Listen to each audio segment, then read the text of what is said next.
नमस्कार बंधू भगिनींनो, आपल्या सगळ्यांचं सहर्ष स्वागत आहे स्वास्तिकम या माझ्या चॅनलवर। आज मी आपल्यासाठी श्री देवी भागवत पुराणातील पुढील कथा घेऊन आलेली आहे। नैवेद्यम समर्पयामि, नैवेद्यम समर्पयामि, नैवेद्यम समर्पयामि, नैवेद्यम समर्पयामि।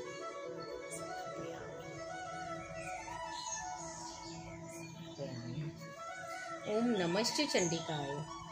सर्व मंगल मांगल्ये शिवे सर्वार्थ साधिके शरण्यं त्र्यंबके गौरी नारायणी नमोस्तुते।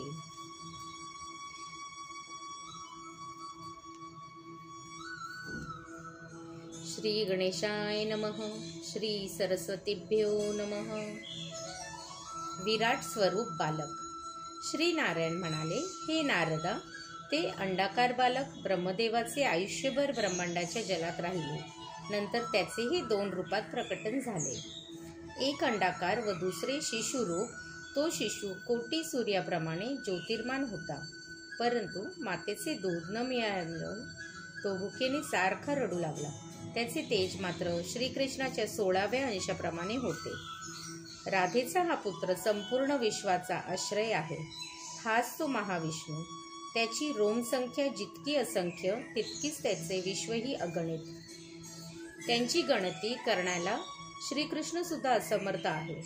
ज्याप्रमाणे रजगण अगणित असतात, त्याचप्रमाणे त्या बालकाच्या शरीरात किती ब्रह्मा विष्णू आहेत त्यांची मोजणी करणे असंभव आहे।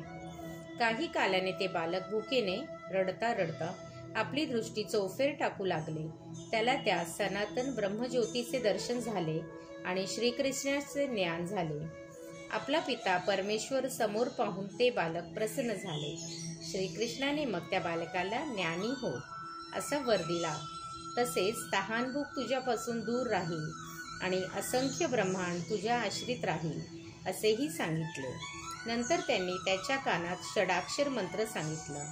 हा मंत्र वेदांचे प्रमुख अंग मानले जाते।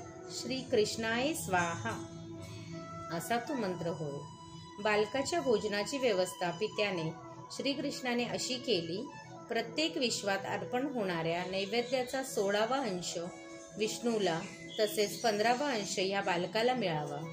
त्याला असा मंत्र आणि वर देऊन श्रीकृष्ण म्हणाले, आता तुला आणखीन कोणता वर देऊ?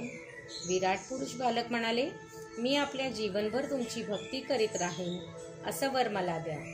श्रीकृष्णाने त्याला तसा आशीर्वाद दिला आणि तू चिरस्थायी आणि स्थिर रूप राहशील, तू कधी नष्ट होणार नाहीस असे सांगितले। ते पुढे म्हणाले, ब्रह्मदेव नाभीतून जन्म घेईल, तसेच तुझ्या ललाटापासून 11 रुद्र होतील। श्यामवर्णी तरुण पितांबरधारी जलयशेषर शयन करणारे प्रसन्न मुख असणारे विश्वव्यापी पुरुष म्हणजेच जनार्दन। श्रीदेवी पर्णमस्तु शुभं भवतु शुभं भवतु शुभं भवतु। ओम नमश्च चंडिकाय, ओम नमश्च चंडिकाय।